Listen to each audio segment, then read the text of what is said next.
After the trial, Aphrodite and Jimmy felt free to live and enjoy their life forever. Those who plotted their separation received just punishment under American law. Everything seemed to be working out in their favor. They had the loveliest daughter in the world. They had millions of dollars in the bank. They had a very beautiful house. They had a brand new car. They had everything young families would want and need. Every entertainment they desired had been purchased and installed in their home. More importantly, they were now free to truly love, openly and without shame. From the depths of oppression and abuse, they were now among the happiest people on earth. They kept their daily lives simple, enjoying each other in a never-ending serial holiday. Aphrodite forbade her lover from doing any work. She just wanted him to be beside her, giving her the love she had been denied from her childhood. Spending so many years of her life providing for the abject cruel pleasure of others, her time with Jimmy was a therapy of sorts, closure if you will. Her simple pleasures were heightened when she recalled her time with Sheikh Ahmed, Mahmood Khan, Rahul Patel, and the abuses she suffered in the filthy Indian jail cells in Mumbai and Pune. Whatever it was destiny desired, she was always subject to abuse, and wherever fate followed, she was used and misused. Her existence had been filled with heartaches, and anguish not knowing the way out. Her long journey in life was filled with abuse and a shattered childhood. Her personality had been stripped of life from the tender age of 7 when she started living in terror and captivity under control of others. Now she was free to live and love. Aphrodite's lovely daughter, Rayhana, was exceedingly cute and sweet. She allowed Aphrodite to understand the concept of unconditional love. A simple child now filled her life with an indescribable joy of being alive. Aphrodite nervously admitted to her husband that she loved him, but confessed that she loved their daughter more. Her husband told her that the love of a mother for her child could not be compared to any other love in the world. Therefore, the lovers decided to have more children in the near future. In that idealistic and paradise-like life, Aphrodite felt she was lacking nothing and she needed nothing to make her happiness more complete. She just wanted her daughter and her husband beside her always. One day the family decided to attend an important social event. Aphrodite was invited by a group of American feminists to appear as keynote speaker and share her bitter experiences with men. They wanted her to share her experiences being forcefully married to a 70-year-old Saudi as a child of 7 and when she was later forced to marry her cousin by her Hindu mother. The trial had brought some notoriety and publicity into her life, and with it, her past in detail. It became clear to many that she was among one of the most abused women in the world. The American feminists who had invited her wanted her testimony to show how women can be victimized in society with little or no protection from the law. She had been told that the gathering comprised women from among all walks of life. Her hosts reminded her that there were Muslim sisters in the group and that she was to respect their sensitivities by not speaking against Islam or the Prophet Muhammad. She was reminded that the UN had recently passed a resolution criminalizing attacks on Islam, so it was recommended that she narrate her Saudi experience without referring to Islam or quoting Quranic verses or the hadiths. They also requested she speak about the recent trial of her Hindu husband and why he was incarcerated. Her feminist hosts wanted a balanced portrayal and to underline the fact that her abuse was irrespective of the religion of the transgressor. They were seeking to prove to their audience that the abuse of women was consistent whether from Muslim, Hindu, or Christian men and societies. They had also wisely asked her to cap off her speech with a mention of her present Muslim husband. All in all, they were very careful to coach Aphrodite on what to talk about and what not to. The American feminists did not leave any loophole for any possible attack on Islam by their guest speaker. They deliberately ignored her interview response at the London Miss World event. Some of her hosts had already done their homework and knew that it was a crux point in her life, leading to some of her protagonists labeling her actions as a vicious and unjustified attack on the Prophet Muhammad. Neither did they ask about her leading role in a Bollywood movie. They just wanted her to speak about her abuse and nothing of her successes. The American feminists are brainwashed by their schools and universities about the true teachings of Islam. Unfortunately, in many Western universities and high schools, Islam is presented to the students as a good and peaceful religion. Radical Muslims and Islamic terrorists are considered to be holding a twisted version of Islam. The Muslim men who abuse their women are believed to be going against the loving teachings of their Prophet Muhammad on the treatment of women. Islam prescribed and imposed many misogynistic teachings and evil practices against women such as female genital mutilation, child marriage, forced marriage, wife beating, polygamy, mut'a marriage, enjoyment marriage, forced veiling, including the chador, burqa, shadri, paranjia, khimar, abaya, niqab, jilbab or hijab, honor killings, forced illiteracy, forced isolation and solitary confinement in the home, etc. etc. etc. In many Muslim countries, women are banned from going to school, work, mosque, gym, public parks, swimming at the beach or public pool, wearing trousers or pants, driving a car, motorbike or bicycle, forbidden from falling in love or choosing her life partner, etc. All these restrictions and practices against women are considered by the feminists to be Arab norms and have nothing to do with Islam. However, these restrictions are widely practiced in many Muslim countries and societies. Muslim female professors and scholars in the West turn a blind eye to these evil practices and teach that Islam honors women and places them in the highest stature. On the contrary, Christianity is taught in Western universities and colleges as a religion that tried for many years to prevent scientific discoveries, modernity, and was behind the Dark Ages in Europe. It is almost a crime in some Western universities to write or speak negatively about Islam. Students are discouraged from consulting the internet or media to learn about Islam. A student might fail his exam or obtain low marks if he disobeyed his professor and wrote negative things about the Prophet Muhammad. More than 2,000 women packed the auditorium where Aphrodite was scheduled to speak. Most of them were Americans, with a fairly large number of Muslim women present. The Muslim contingent was made up of mostly students from high schools and universities close by. There was a strong media presence to which she was assured that she did not have to field questions after her speech and did not need to respond to questions from the media nor give any interviews. The day of her speech, Aphrodite hit a snag at the last moment. She planned to arrive by car with her husband as her driver, since she had still not gotten her driver's permit yet. As with all women, she took the time and the effort to look her best. After all, she was a former Miss World. Donning a dress specially bought for the evening function, she thought to top off the ensemble with her crown. Her idea of putting on her crown sounded tacky to her husband, but he decided not to hurt her feelings by saying anything. By now, Jimmy was used to the childish ideals and behavior of his young wife. That day found Aphrodite both happy and excited. The preparations and the urgency reminded her of the bygone days when she was a Miss World contender in London. She spent hours doing her makeup and even more dressing up. Her husband kept reminding her to hurry up so that she would not be late for her appointment. He and their daughter had already dressed up ages ago. Finally, after all the finishing touches had been applied to her hair and makeup, Aphrodite emerged from the dressing room and stood before her husband. She looked astonishingly beautiful and appealing in her new dress. If it were not for the fact that he did not want to smear her makeup and risk another hour wait, he would have taken her in his arms and kissed her lips. Although she looked absolutely gorgeous, Jimmy noticed that his beloved had forgotten to put on her crown. He decided not to remind her of it and secretly hoped that she would not remember. Somehow, the thought of her appearing before the guests with a crown on her head did not sit well with him. It was awkward and ungainly and did not lend itself to this particular social situation.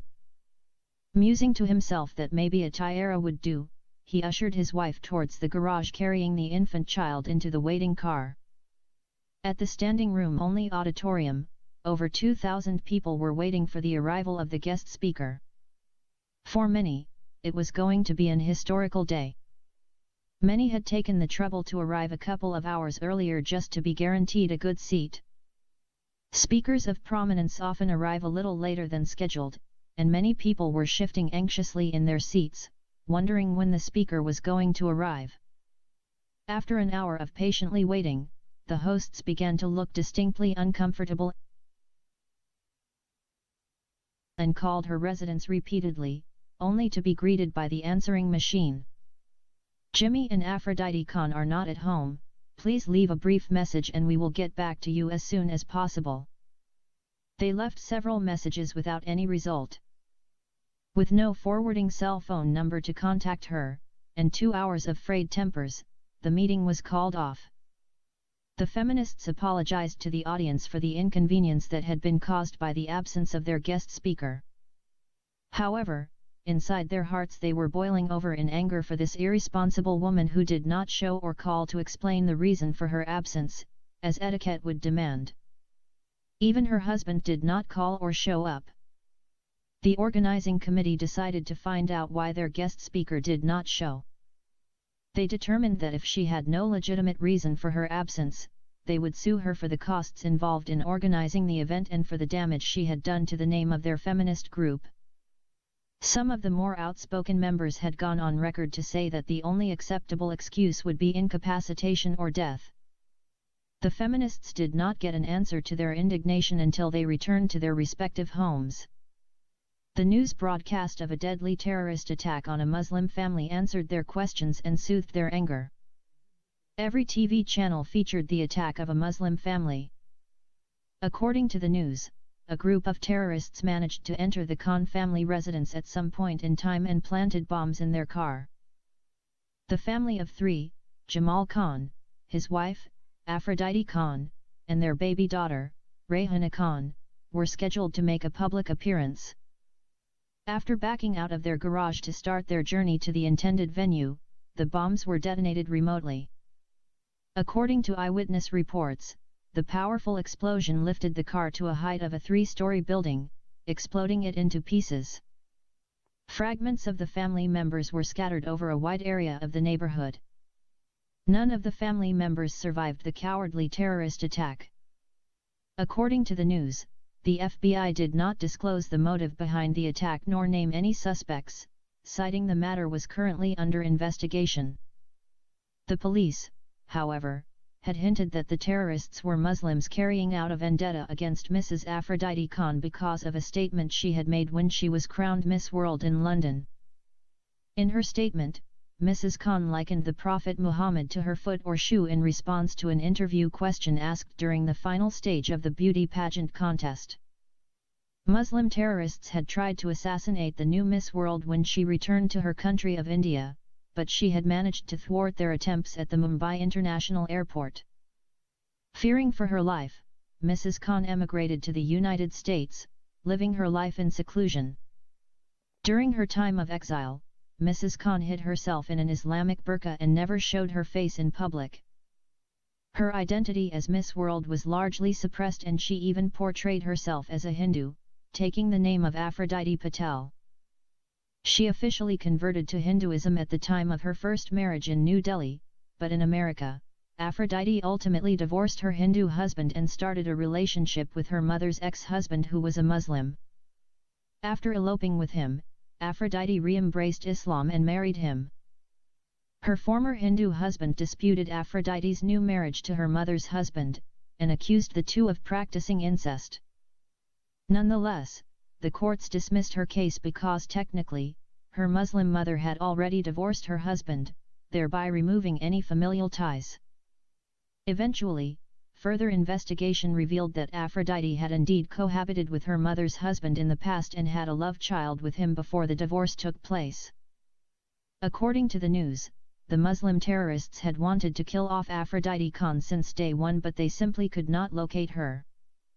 Their big break came when her recent legal dispute with her mother and Hindu husband generated nationwide media exposure and created exactly the kind of publicity she did not need. The FBI surmised that the terrorists had no trouble finding her address and plotting her death after that. It did not take the FBI more than a few hours before they found clues and leads, which led them to their first two suspects. The police gathered critical leads from her neighbors about a car that had arrived at midnight, the night prior to the attack, and parked in front of the Khan residence. Eyewitness reports place two strange young men lurking around the upmarket neighborhood and loitering about in front of the Khan family home near the garage. The witnesses observed their suspicious behavior and duly noted down the vehicle license plate. At that time, the neighbors did not lodge a police report because there was no direct evidence of wrongdoing or of the fact that the two were in fact terrorists. Their suspicions were also allayed by the realization that the Khans were of foreign descent and hence entertaining relatives. The deadly high-powered bomb attack on the Khans jolted the entire neighborhood and led the witnesses to connect their own dots. It seemed very likely that the two suspicious characters were up to no good. They presented their observations to law enforcement officials who took it from there. The FBI, this now being a federal crime, launched a statewide search for the owners and occupants of the vehicle, with orders to arrest and detain the occupants, who were presumed armed and dangerous. The car was intercepted by a highway patrol unit many miles out of the city. The two young men who were in the car were American citizens born to Somali families who immigrated many years ago. In detention, and after a short interrogation process, the FBI was able to conclusively place the suspects at the scene of the crime. The two suspects were active members of a resident terrorist cell based in the U.S. They specialized in recruiting jihadists for the Al-Shabaab terrorist group in Mogadishu, which represented the Al-Qaeda faction in Somalia.